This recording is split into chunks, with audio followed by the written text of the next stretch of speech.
नमस्कार दर्शक बंधु, जय जगन्नाथ। आज ही क्षुद्र भिडियो आपण मानक स्वागत। बंधुगण, आम हिंदू धर्म रे जेतिकी महत्व देवादेवी को दिया जाए सेतिकी महत्व मध्य गछलता को दिया जाय थाए एवं देवादेवी सह गछलता को मध्य पूजनीय माना जाय थाए।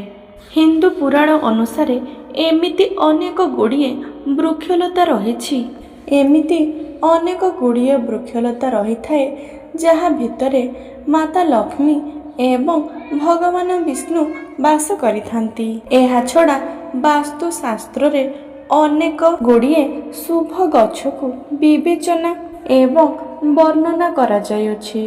एही वृक्ष गुड़िक घरर नकारात्मक शक्ति को नष्ट करी घरे सकारात्मक ऊर्जार संचार करिथाए।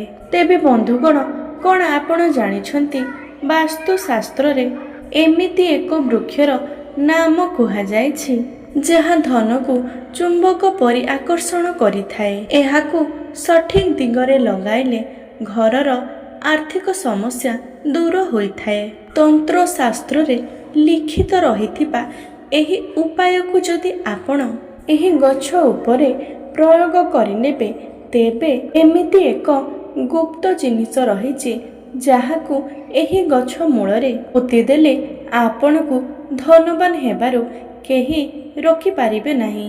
तेबे बंधुगण, सबु किछि जानिबा पई एही भिडियोटी को शेष पर्यंत निश्चय देखंतु एवं एही चैनलटी को सब्सक्राइब करि दियंतु एवं कमेंट बॉक्स रे भक्ति एवं श्रद्धार सहित जय माँ लक्ष्मी अवश्य लिखि दियंतु। तेबे बंधुगण, हिंदू शास्त्र अनुसार अश्वत्थ गछ, बर गछ, अँला गछ, शमी वृक्ष, कदली गछ आदि अनेक देवादेवींकर वास रही थाए बोली वर्णना रहिछि एवं आमे एही वृक्ष गुड़िक मध्य पूजा करिथाउ एवं एही वृक्ष गुड़िक मध्य आमर नवग्रह सहित जड़ित होइथांती। एगुड़िक आम कुंडली रे विभिन्न प्रकार दोष मध्य दूर करिथांती। वास्तुशास्त्र अनुसार एही वृक्ष गुड़िको घरे लगाइले आम घरर नकारात्मक शक्ति दूर करिथाए एवं घर सुख समृद्धि रे पूरी उठिथाए एवं घरे सकारात्मक ऊर्जार वास होइथाए। एही वृक्ष गुड़िक मध्य आम घरे रहिथिबा वास्तु दोष गुड़िक मध्य दूर करिथांती। सेमिति एक विशेष गछ हेउछि मनी प्लांट। बंधुगण, मनी प्लांट हेउछि एमिति एक गछ जहाकू आपण प्रत्येक लोकंक घरे लगा जाइथिबार देखि पारिबे। कुहा जाए जे जदि आपण धनवान हेबाकू चाहुछंती किंबा धन संबंधी असुविधारू मुक्ति पाइबा पाई चाहुछंती तेबे आपण आपणक निज घरे मनी प्लांट गछटिए निश्चय लगांतु। एहा लगाइबा शुभ होइथाए कारण एही वृक्ष धन को आकर्षण करिथाए। किंतु बंधुगण, सबु प्रकारर उपायर आपणकू फल सेतेबेले मिलिथाए जेतेबेले आपण सेही उपायटी को विधि विधान एवं नीति नियम सहित पालन करिथांती। बंधुगण, मनी प्लांट गछटिए सठिक दिगरे लगाइले आपणकू सेही गछ पुण्य फल प्राप्त करिथाए एवं शुभ फल मध्य प्रदान करिथाए। नहेले एहार अशुभ फल आपणकू भोग करबाकू पड़िबो। तेबे चलंतु प्रथमे केउ दिगरे मनी प्लांट गछ लगाइबा शुभ होइथाए ताहा जानिबा। बंधुगण, जदि आपण चाहुछंती आपणक घरे मनी प्लांट गछ आपणक घरे सकारात्मक ऊर्जार संचार हो बोली एवं आपणक घरे वास्तु दोष दूर करी आपणकू शुभ फल प्रदान करू बोली तेबे मनी प्लांट गछटी को आपण आपणक घरर सठिक दिगरे लगाइबा उचित। नहले आपणकू धन संबंधी विभिन्न असुविधार सामना करबाकू पड़िबो।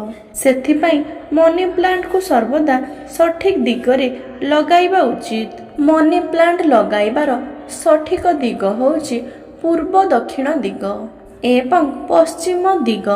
ଶାସ୍ତ୍ରରେ ଅନୁଯାୟୀ ମନି ପ୍ଲାଣ୍ଟକୁ ସର୍ବଦା ଦକ୍ଷିଣ ଏବଂ ପଶ୍ଚିମ ଦିଗରେ ହିଁ ଲଗାଇବା ଉଚିତ।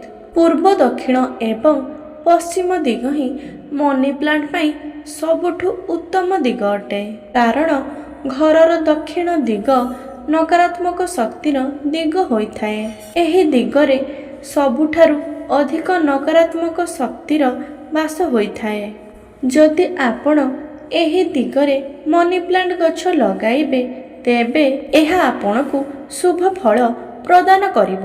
କାରଣ ଦକ୍ଷିଣ ଦିଗରୁ ଆସୁଥିବା ନକାରାତ୍ମକ ଉର୍ଜାକୁ ଏହି ଗଛ ସକାରାତ୍ମକ ଉର୍ଜାରେ ବଦଳାଇ ଦେଇଥାଏ ଏବଂ ଆପଣଙ୍କ ଘରେ କୌଣସି ଖରାପ ଦୁର୍ଘଟଣା ଘଟିବ ନାହିଁ। ଏହା ସହିତ ଆପଣ ଚେଷ୍ଟା କରନ୍ତୁ ଯେ ମନି ପ୍ଲାଣ୍ଟ ଗଛକୁ ଆପଣ ଆପଣଙ୍କ ଘରର ମୁଖ୍ୟ ଦ୍ୱାର ପାଖରେ ଲଗାଇବା ପାଇଁ।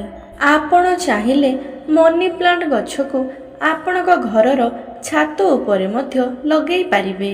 କିନ୍ତୁ ସଠିକ୍ ଦିଗର ଧ୍ୟାନ ରଖିବା ଜରୁରୀ ଅଟେ। ବନ୍ଧୁଗଣ, ବାସ୍ତୁଶାସ୍ତ୍ରରେ ଏହା ମଧ୍ୟ ଲିଖିତ ଅଛି ଯେ ଯଦି ଆପଣଙ୍କ ଘରେ ମନି ପ୍ଲାଣ୍ଟ ଗଛ ରହିଛି ତାହାକୁ ଆପଣମାନେ ଶୁଖିବାକୁ ଦିଅନ୍ତୁ ନାହିଁ। ଏବଂ ଯଦି ଆପଣଙ୍କ ଘରେ ମନି ପ୍ଲାଣ୍ଟ ଗଛ ଶୁଖିଯାଏ ତେବେ ତାହାକୁ ତୁରନ୍ତ ଉପାଡ଼ି ଫୋପାଡ଼ି ଦିଅନ୍ତୁ। କାରଣ ମନି ପ୍ଲାଣ୍ଟ ଗଛ ଯଦି ସତେଜ ଏବଂ ଜୀବିତ ଥାଏ ତେବେ ତାହା ଶୁଭ ଫଳ ପ୍ରଦାନ କରିଥାଏ ଏବଂ ଶୁଖି ଯାଇଥିବା ଗଛ ଅର୍ଥାତ୍ ଶୁଖି ଯାଇଥିବା ମନି ପ୍ଲାଣ୍ଟ ଗଛ ଅଶୁଭ ଫଳ ପ୍ରଦାନ କରିଥାଏ ଏବଂ ଧନହାନିର କାରଣ ପାଲଟି ଯାଇଥାଏ। ଏବଂ ଶୁଖି ଯାଇଥିବା ମନି ପ୍ଲାଣ୍ଟ ଗଛ ଆପଣଙ୍କର ଉନ୍ନତିରେ ଏବଂ ଆପଣଙ୍କର ଗୃହର ଉନ୍ନତିରେ ବାଧା ସୃଷ୍ଟି କରିଥାଏ। ଏହା ସହିତ ଶାସ୍ତ୍ରରେ ଏହା ମଧ୍ୟ ଲିଖିତ ଅଛି ଯେ ମନି ପ୍ଲାଣ୍ଟକୁ ସର୍ବଦା ଉପରକୁ ଚଢ଼ିବାକୁ ଦିଅନ୍ତୁ। କାନ୍ଥରେ ହେଉ କିମ୍ବା ପାଚେରୀ ଆଦିରେ ହେଉ। ମନି ପ୍ଲାଣ୍ଟର ଲତା ଯେତେ ଉପରକୁ ଚଢ଼ିବ ଏହା ଆପଣଙ୍କୁ ଉନ୍ନତିରେ ସହାୟକ ହୋଇଥାଏ। ଏହା ସହିତ ବାସ୍ତୁଶାସ୍ତ୍ର ଅନୁସାରେ ଯଦି ମନି ପ୍ଲାଣ୍ଟର ଲତା ତଳକୁ ମାଟିରେ ଲୋଟି ଚାଲେ ତେବେ ଏହା ଆପଣଙ୍କ ଘରେ, କାରଣ ମାଟି ଉପରେ ମନି ପ୍ଲାଣ୍ଟର ଲତା ଲୋଟିବା ଦ୍ୱାରା ଆପଣଙ୍କ ରୋଜଗାରରେ ବାଧା ସୃଷ୍ଟି କରିଥାଏ।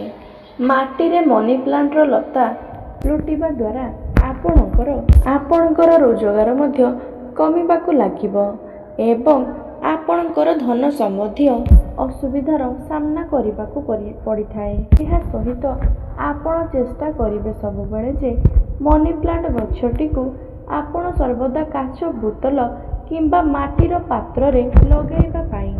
ଏହା ଅଧିକ ଶୁଭ ଫଳ ପ୍ରଦାନ କରିଥାଏ। ଯେଉଁ ଲୋକମାନେ ମନି ପ୍ଲାଣ୍ଟକୁ ଭଙ୍ଗା ବାଲ୍ଟି କିମ୍ବା ଭଙ୍ଗା ପାତ୍ରରେ ଲଗେଇଥାନ୍ତି ତେବେ ତାଙ୍କ ଘରେ ବାସ୍ତୁ ଦୋଷ ବଢ଼ିବାକୁ ଲାଗିଥାଏ ଏବଂ ତାଙ୍କ ଘରର ଲୋକମାନଙ୍କୁ ଅନେକ ପ୍ରକାରର ଅସୁବିଧାର ସାମ୍ନା ମଧ୍ୟ କରିବାକୁ ପଡ଼ିଥାଏ। ଏମିତି ଲୋକଙ୍କ ଘରେ ରାହୁ, କେତୁ ଏବଂ ଶନି ଦଶା ପଡ଼ିଥାଏ ଏବଂ ଘରର ଲୋକମାନଙ୍କର ବାରମ୍ବାର ସ୍ୱାସ୍ଥ୍ୟ ବିଗିଡ଼ି ଯାଇଥାଏ। ଏହା ସହିତ ବ୍ୟାପାରରେ ମଧ୍ୟ ଅସୁବିଧା ଉପୁଜିଥାଏ ଏବଂ ଧନର ମଧ୍ୟ ନାଶ ହୋଇଯାଇଥାଏ। ତେବେ ବନ୍ଧୁଗଣ, ବାସ୍ତୁଶାସ୍ତ୍ର ଅନୁସାରେ ଘରେ କୌଣସି ବି ଭଙ୍ଗାଭଙ୍ଗି ବାସନକୁସନ ରଖିବା ଦ୍ୱାରା ଆପଣଙ୍କୁ ଅନେକ ଆର୍ଥିକ ସମସ୍ୟା ଦେଇ ଗତି କରିବାକୁ ପଡ଼ିଥାଏ। ବନ୍ଧୁଗଣ, ମନି ପ୍ଲାଣ୍ଟ ହେଉଛି ଏମିତି ଏକ ଗଛ ଯାହାକି ତାର ଲତା ଯେତେ ବଢ଼ି ଚାଲିଥାଏ ଆପଣଙ୍କ ଘରର ମଧ୍ୟ ସେତେ ମାତ୍ରାରେ ଉନ୍ନତି ହୋଇଥାଏ। ଅନେକ ଲୋକ ଏମିତି ଭାବିଥାନ୍ତି ଯେ ଯଦି ଆମେ କାହା ଘରର ମନି ପ୍ଲାଣ୍ଟ ଗଛକୁ ଚୋରି କରି ଆଣି ନିଜ ଘରେ ଲଗାଇବା ତେବେ ଏହା ଆମ ଘର ପାଇଁ ଶୁଭ ହେବ। କିନ୍ତୁ ଏହା ସମ୍ପୂର୍ଣ୍ଣ ମାତ୍ରାରେ ଭୁଲ ହୋଇଥାଏ। କାରଣ ଚୋରି ହୋଇଥିବା ଅର୍ଥାତ୍ ଚୋରି କରାଯାଇଥିବା ଜିନିଷ କେବେ ବି ଆପଣଙ୍କୁ ଶୁଭ ଫଳ ପ୍ରଦାନ କରିନଥାଏ କିମ୍ବା ଆପଣଙ୍କ ଘର ପାଇଁ ଶୁଭ ହୋଇନଥାଏ। ସେଥିପାଇଁ ଆପଣ କାହାରି ଘରୁ ମନି ପ୍ଲାଣ୍ଟ ଗଛ ଚୋରି ନ କରି ତାଙ୍କୁ ମାଗି କରି ଆଣିପାରିବେ।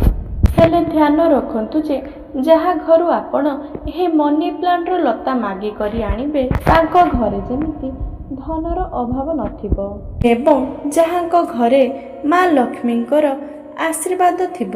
ଏମିତି ଘରୁ ହିଁ ମନି ପ୍ଲାଣ୍ଟର ଲତା ମାଗିକି ଆଣିବା ଅତ୍ୟନ୍ତ ଶୁଭ ହୋଇଥାଏ।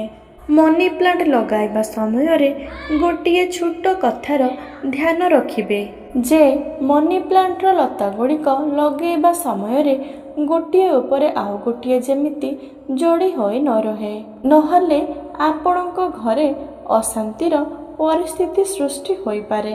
ତେବେ ବନ୍ଧୁଗଣ, ଏବେ ଚାଲନ୍ତୁ ଜାଣିବା ସେହି ଉପାୟ ବିଷୟରେ ଯାହାକି ଆପଣଙ୍କ ପ୍ରୟୋଗ କଲେ ଆପଣଙ୍କର ଭାଗ୍ୟ ବଦଳିଯିବ ଏବଂ ଆପଣଙ୍କ ଘରକୁ ଧନର ଆଗମନର ନୂଆ ନୂଆ ମାର୍ଗ ଖୋଲିଯିବ। ବନ୍ଧୁଗଣ, ବାସ୍ତୁଶାସ୍ତ୍ର ଅନୁସାରେ ଆପଣ ମନି ପ୍ଲାଣ୍ଟକୁ ଶୁକ୍ରବାର ଦିନ ଲଗାଇବା ଉଚିତ ଏବଂ ପ୍ରତ୍ୟେକ ଶୁକ୍ରବାର ଆପଣ ମନି ପ୍ଲାଣ୍ଟ ମୂଳରେ ଅଳ୍ପ କଞ୍ଚା କ୍ଷୀର ଢାଳିବା ଉଚିତ। ଆପଣ ଚାହିଁଲେ ଯେଉଁ ପାଣି ଆପଣ ମନି ପ୍ଲାଣ୍ଟ ମୂଳରେ ଦେଉଛନ୍ତି ସେହି ପାଣିରେ ଆପଣ ଅଳ୍ପ କ୍ଷୀର ମିଶାଇ ସେହି ପାଣିକୁ ମନି ପ୍ଲାଣ୍ଟ ମୂଳରେ ଦେଇପାରିବେ।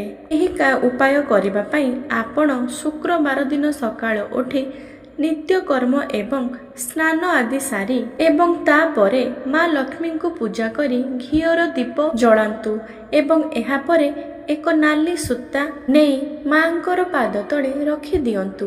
ଏହାପରେ ଧୂପ ଏବଂ ଦୀପ ବୁଲାଇ ସେହି ନାଲି ସୂତାକୁ ଆପଣ ଅଭିମନ୍ତ୍ରିତ କରିନିଅନ୍ତୁ। ଏହାପରେ ଆପଣ ସେହି ନାଲି ସୂତାରେ ଅଳ୍ପ ସିନ୍ଦୁର ଲଗାଇ ଦିଅନ୍ତୁ ଏବଂ ସେହି ସୂତାକୁ ନେଇ ଆପଣ ମନି ପ୍ଲାଣ୍ଟ ମୂଳରେ ବାନ୍ଧି ଦିଅନ୍ତୁ ଏବଂ ଏହାପରେ ଆପଣ ପାଣି ସହିତ କଞ୍ଚା କ୍ଷୀର ମିଶାଇ ମନି ପ୍ଲାଣ୍ଟ ମୂଳରେ ଅର୍ପଣ କରନ୍ତୁ ଏବଂ ମା ଲକ୍ଷ୍ମୀଙ୍କ ପାଖରେ ଘରର ଉନ୍ନତି ପାଇଁ ପ୍ରାର୍ଥନା କରନ୍ତୁ। ବନ୍ଧୁଗଣ, ଏହି ଉପାୟଟି ଆପଣ ଲଗାତାର ଭାବରେ 4ଟି ଶୁକ୍ରବାର କଲେ ଆପଣଙ୍କୁ ଏହାର ଶୁଭ ଫଳ ଦେଖିବାକୁ ମିଳିବ ଏବଂ ଆପଣଙ୍କୁ ମା ଲକ୍ଷ୍ମୀଙ୍କର କୃପା ଏବଂ ଆଶୀର୍ବାଦ ମଧ୍ୟ ପ୍ରାପ୍ତ ହେବ। ତେବେ ବନ୍ଧୁଗଣ, ଏହା ଥିଲା ମନି ପ୍ଲାଣ୍ଟର ସେହି ଉପାୟ ଯାହା ବାସ୍ତୁଶାସ୍ତ୍ର ଏବଂ ତନ୍ତ୍ରଶାସ୍ତ୍ରରେ ବର୍ଣ୍ଣିତ ହୋଇଅଛି। ତେବେ ବନ୍ଧୁଗଣ, ଆପଣମାନଙ୍କୁ ଯଦି ଏହି ଭିଡ଼ିଓଟି ଭଲ ଲାଗିଥାଏ ତେବେ ଭିଡ଼ିଓଟିକୁ ଲାଇକ୍ କରି ଏହି ଚ୍ୟାନେଲଟିକୁ ସବସ୍କ୍ରାଇବ୍ କରିଦିଅନ୍ତୁ। ଧନ୍ୟବାଦ।